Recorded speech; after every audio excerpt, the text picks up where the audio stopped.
Our Air Madagascar flight arrives without any problems. We're at the Artisan Market by the Ikapa River. The shops are just opening up. The shops are full of bright, shiny things to attract the tourist. These toy cars are made from pop cans. Straw and raffia goods in wild colors must be a big seller. These are valiha, a tube zither made from bamboo with steel strings. The background music is valiha. Ammonite fossils are plentiful here in all sizes. Sherry strikes a hard bargain for some placemats.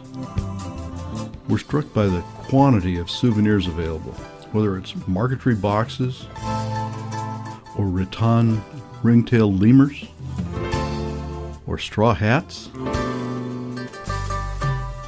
polished stone eggs, or beetles encased in lucite. Wolfgang says we should look at the other side of the road. It's laundry day. The clothes are laid out on the bank to dry, making colorful abstracts. It's time to be at the airport. We're flying to Morondava on the west coast. Our Air Madagascar flight arrives without any problems. We're in Morondava, a town of about 35,000 people. We find our guide, SUVs and drivers, and head for the famous Baobab Alley. Baobabs are often described as an upside-down tree, with its roots in the air instead of in the ground. But in fact, they've adapted perfectly to the seasonally arid climate of Madagascar. We're here in the dry season, so the trees have no leaves or flowers. Some fruit are still visible. They have a velvety shell and are about the size of a coconut. Baobabs store huge amounts of water in their massive trunks. Some baobabs may be thousands of years old, but because the wood doesn't produce growth rings, age is hard to verify. We stop at a crossroad to pick up some bottled water and look for photo ops, like these rice fields. Or an interesting window.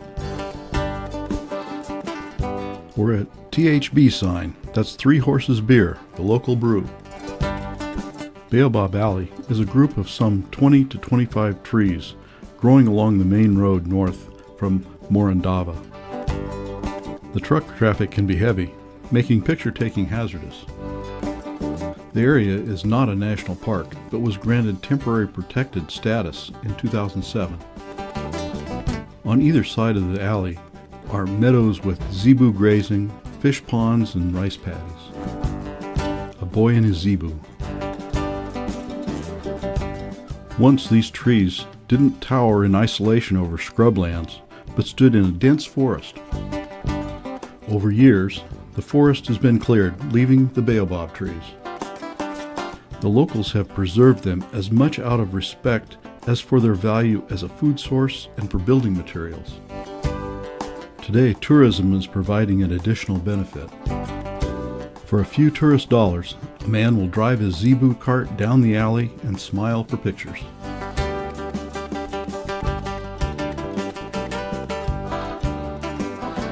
We're here for the sunset.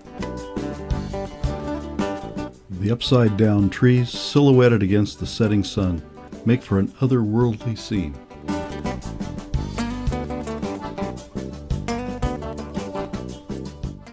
Time to leave.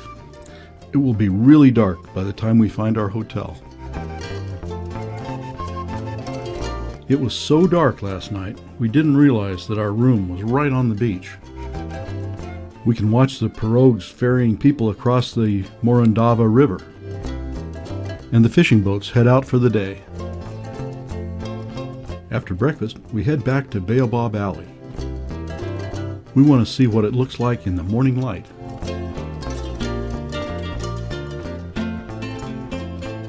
Then on north to Kirindy Forest.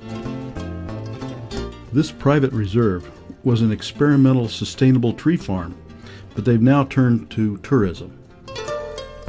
And a good thing for us. It is rich in wildlife.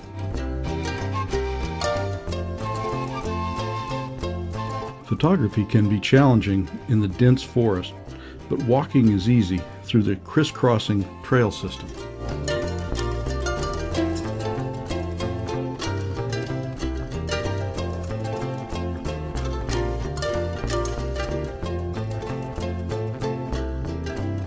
I just hope we don't have to find our own way out.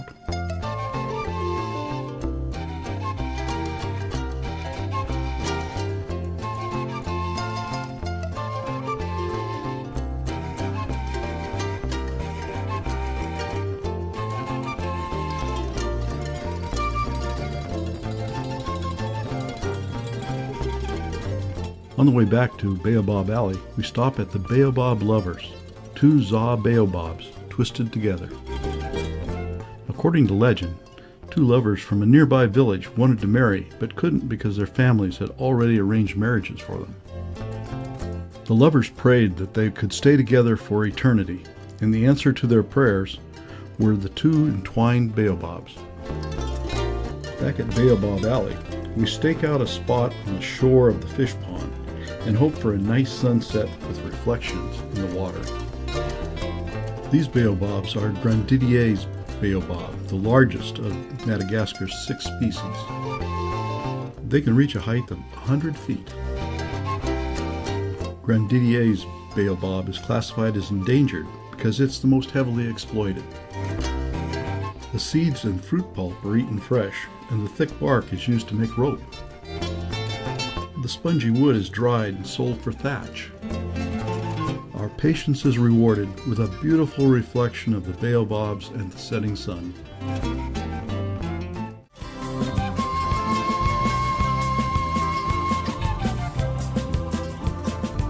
In the morning, we're back at Morondava Airport. We're flying back to Antananarivo. We drop our bags at the Hotel Colbert.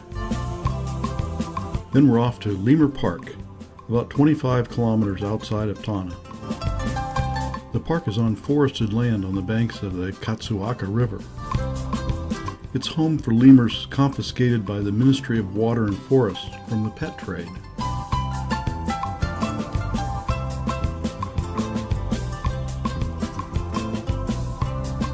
There's a breeding program that seems to be successful for these sifaka. The lemurs are for the most part habituated to people, so photography is easy. There's also an educational program for school children, many of whom have never seen a lemur other than in a book.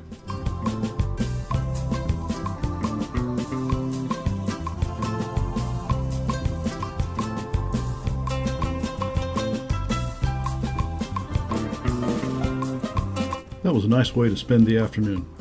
Now we're back at the Hotel Colbert for dinner.